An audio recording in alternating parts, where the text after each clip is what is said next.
ज्यादती और कत्ल की होने वाली डॉक्टर मोमिता केस में एक नया टर्न आया है और इसमें गिरफ्तार मुलजिम संजय राय और जो डॉक्टर है जो प्रिंसिपल था उस कॉलेज का, इनका लाइव डिटेक्टिव टेस्ट जो है वो लाइव डिटेक्टिव टेस्ट ये करने का फैसला किया गया है।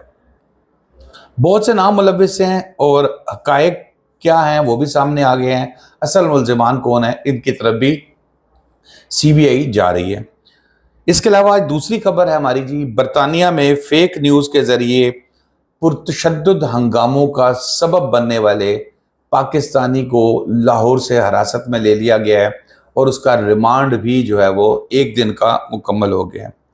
इसके अलावा एक और दिलचस्प खबर है जी, वो एक कत्ल का मुकदमा है और उसमें जो पुलिस है उसने पूरे पिंड को बंद कर दिया। ना देखा बच्चे, ना देखा बूढ़े, ना देखा खवातीन, पूरे पिंड को बंद कर दिया।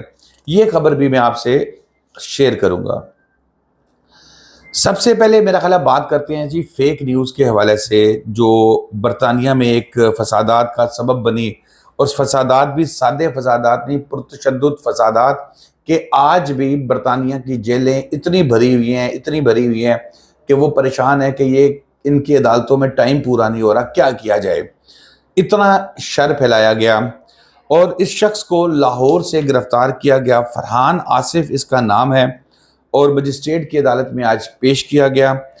थोड़ा सा मैं आपको इसका बैकग्राउंड बता दूं कि बरतानिया में 3 बच्चियों को जो है वो कत्ल किया जाता है और इसने उस मुलजिम का बता दिया कि जी ये असल मुलजिम है और ये डंकी करके ये बरतानिया आया और ये वो पनाह गुज़ीन है और इस तरह का उस पर हंगामे शुरू हो गए।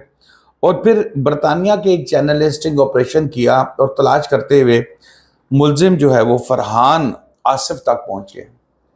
उसकी वीडियो भी आपने कल देखी होगी, चलती रही, सवालात होते रहे और फिर उसके बाद ये तमाम चीज़ें जब सामने क्लियर आई तो बरतानिया में जैसे मैंने बताया कि जेलें भर गई थी। उस किसके चैनल का नाम है जी, चैनल 3 नाउ के नाम से वेबसाइट है इसकी, जिसको ये चला रहा है और उसको अपने शेयरिंग की और इत्तलात है कि इसने करारे जुर्म भी कर लिए। ऑपरेशन डीआईजी ऑपरेशन ने ये बताया था कि उनके यह कार्रवाई करते हुए इसको हिरासत में लेकर तो एफआईए के हवाले कर दिया। अब एफआईए हुकाम जो है वो उससे तफ्तीश करेंगे। आज उसको जब वो मजिस्ट्रेट साहब की अदालत में लेकर गए तो 14 रोज़ का इन्होंने जिस्मानी रिमांड मांगा, जिस पर फाजिल अदालत ने 1 दिन का रिमांड दिया और कहा कि जाओ तफ्तीश जल्दी मुकम्मल करके वापस आओ।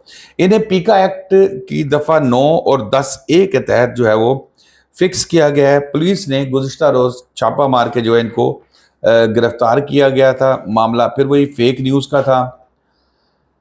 तीसरी खबर जिसमें सबसे इम्पॉर्टेंट चीज़ है जी, इसके दूसरी खबर पे आता हूँ जी, डॉक्टर मोमिता के हवाले से जो मर्डर हुआ था कोलकाता के हॉस्पिटल के अंदर और सीबीआई उसकी तफ्तीश कर रही है। वहाँ के चीफ जस्टिस ने नोटिस लिया, हमारे चीफ जस्टिस ने अभी तक नोटिस नहीं लिया और ये खाना खा के 2 बजे के करीब जब रेस्ट करने के लिए, क्योंकि ये जो सेमिनार हॉल हैं ये जो हम तस्वुर करते हैं ये उससे थोड़े से डिफरेंट होते हैं।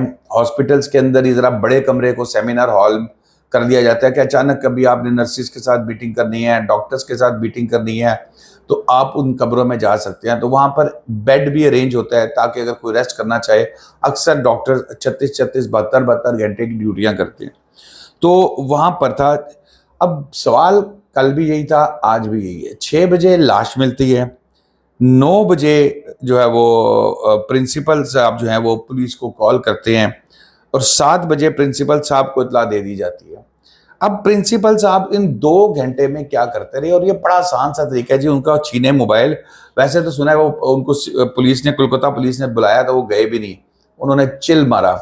लेकिन बहरहाल उनके मोबाइल का अगर आप डाटा निकाल लेंगे तो पता लग जाएगा कि जब उन्हें इत्तला मिली 7 से लेके 9 बजे तक, ये 2 घंटे में ज़ाहिर है वो सुकून से तो नहीं बैठे होंगे, चाहे नाश्ता तो नहीं कर रहे होंगे, यकीनन कोई ना कोई राब्ते कर रहे होंगे, पूछ पुछा रहे होंगे, फ़ोन किस किस को किया, कैसे कैसे किया, ये हर चीज़ उनको वहाँ से क्लियर हो जाएगी।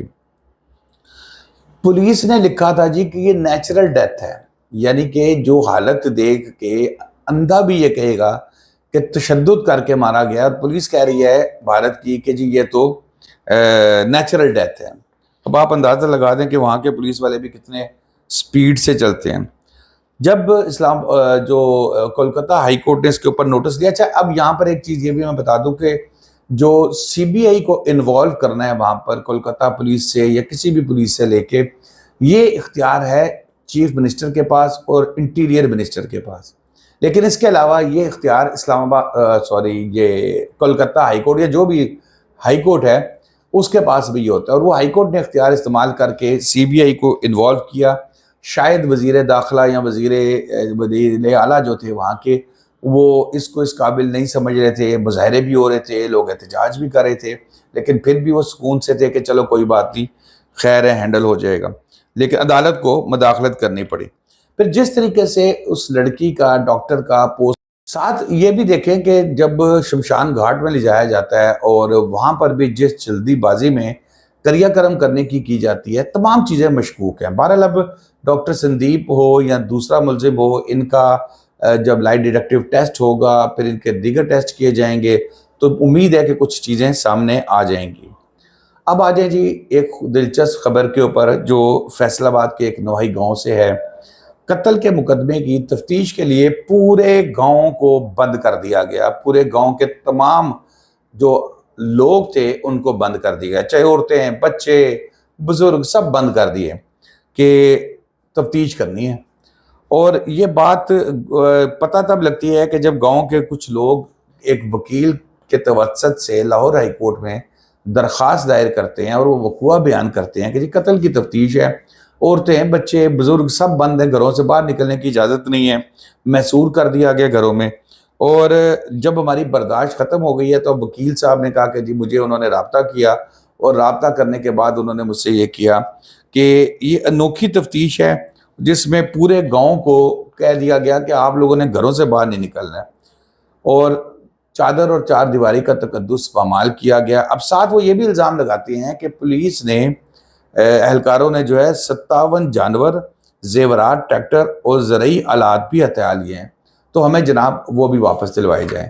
جسٹس طارق سلیم شیخ نے اس پر سماعت کی ہے اور سی سی پی او فیصل آباد کو طلب کر لیا ہے۔ شاداب ریاض کو اجازت دیجیے، اللہ حافظ۔